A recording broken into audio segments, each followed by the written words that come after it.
यो हाम्रो घरको पाठो तिहारलाई यहाँ भैँसी ब्याएर पाडो पाइरहेछ। यहाँ हाम्रै मेरै प्यारीले यहाँ रोस्ट बनाइरहेछन्। खाना आउनु होला सबैजना मिलेर। यतातिर हाम्रो धान पाकिरहेछ। दसैँ पनि यस्तो माहौल छ, अलि पानी पर्ला पर्ला पर्ला पर्ला जस्तो गरिरहेछ। पानी परिसकेको त छैन। यस्तो रमणीय ठाउँ छ हाम्रो। ल हेर्नु होला, यो देवघाट 5 बुद्ध चोक हो। यो ठाउँलाई त भन्छ। यतातिर फाँट, ठुलो फाँट छ।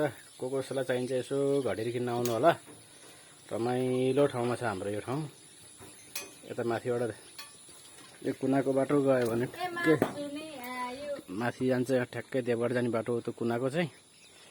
हेर्नु होला, हामीले अलिकति धान काटेका छौँ। धान पाक्न खोजिरहेको छ यहाँ। ल सबैजनालाई कस्तो लाग्छ यो ठाउँ हेर्न आउनु होला।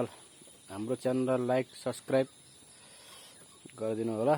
धन्यवाद।